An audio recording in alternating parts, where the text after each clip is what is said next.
with Vic Stauffer, the esteemed race caller, jockey agent, mostly talented person who's been all over the racing world, all over the country, calling in from Northern California now. Soon to be at one of the premier tracks in the United States, Oaklawn, as their announcer, and we want to congratulate you on that. And Vic has a lot of Breeders' Cup memories, as you might imagine. He wants to talk to us about one involving his favorite horse, one whose career he helped sort of put on the national stage by identifying her as the superstar she would eventually become. And that's Zenyatta. So Vic, welcome to the TournamentEdge.net. Thank you so much for sharing your Breeders' Cup memory with us. Zenyatta holds a special place in your heart. Would you like to talk about your favorite Breeders' Cup memory and Zenyatta? Yeah, I would, Barbara. I mean, first of all, I didn't help her at all. She did it all on her own, and I just was able to have a seat on the bus. When she ran the second race of her life, she looked like a 25-year-old Jackie Joyner-Kersee against a bunch of high school girls trying to run around the racetrack. And it just, you knew she just screamed at you, I'm going to be very, very special. But I didn't help her at all. 2009, Santa Anita, she had already accomplished everything that you would ever want a race mare to accomplish. But John Shirreffs and Jerry Ann Moss and Mike Smith and Dottie and Gordo and the whole crowd, they said, all right, let's take it to the next level and see if she can win the Breeders' Cup Classic against the boy.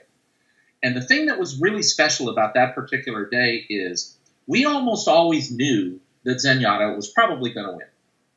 But in that particular race, there was a lot of question marks. There were a whole bunch of good older horses there. She was running against the males for the first time. She wasn't 3-5 or 2-5 or 1-5 like she always was. She was actually 5-2 in that race.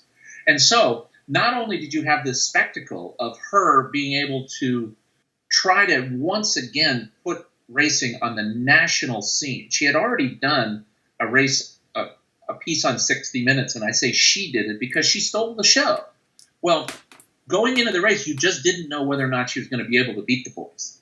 And then as the race went along, and especially leading the 3/8 pole, even Trevor Denman, who is the single best that's ever lived at knowing whether or not horses are going to be there when it's time to get the money, he had his doubts. But then, from the 3/8 pole to just after they turned for home, even though she was the focus of the world, you kind of lost sight of her because you were watching this fabulous 13-horse field running for $5 million at Santa Anita in the Breeders' Cup Classic. And then all of a sudden, bang, there she was. There she was. And when you saw her and was just coming to the 8th pole, it wasn't even a situation whereby you would say, okay, come on, go get him, girl. There she was. She wins. It's over. She's gone. And that was the most amazing thing about her. Yeah. And the entire crowd focused on her on that split second. And when they did, that place almost imploded. It almost just went inside of itself. And I have you ever been to a football game and then after the national anthem, they fly the jets over?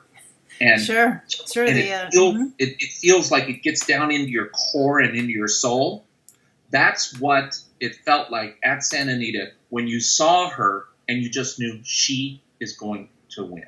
Yeah. And then Trevor Denman put such a wonderful rap on it because that's when he really just tried to describe what he was seeing. And what he was seeing to him and to all of us was unbelievable.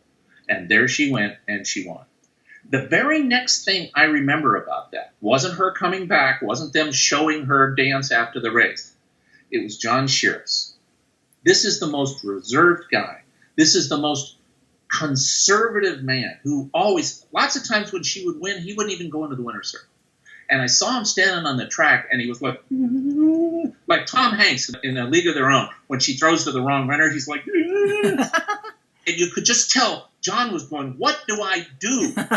Spontaneously combust. And what he did was he took his cap and he threw it over the fence into the crowd.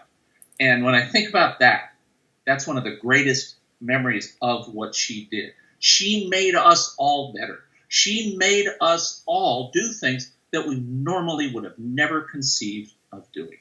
Mm-hmm. And what an incredible debt of gratitude. And they can take me to another 146 Breeders' Cups, but they will never, ever be able to replicate a Breeders' Cup memory like that.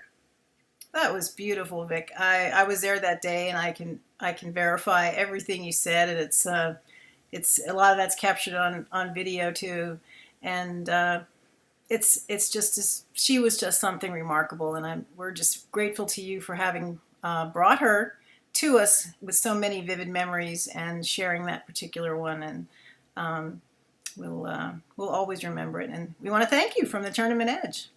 Oh, it's my very, very special honor to be, and call it anytime. And if they let me talk about Queenie 24/7, I'll just do that. Just walk up and down the street with a sandwich board that says Queenie and start talking to people. So it's my pleasure. That's wonderful. I have a quick question. Have you seen her since the Breeders' Cup? Have you ever been able to go out and visit her? No, I haven't in Kentucky, but I've been able to do something that not a lot of people can do, and that is I've had fans that have reached out to me that want to go see her in Kentucky. And it's impossible to go see her because, come on, you just can't just have anybody walking in over there, especially with stud horses around and all of that, where she stays and all of that.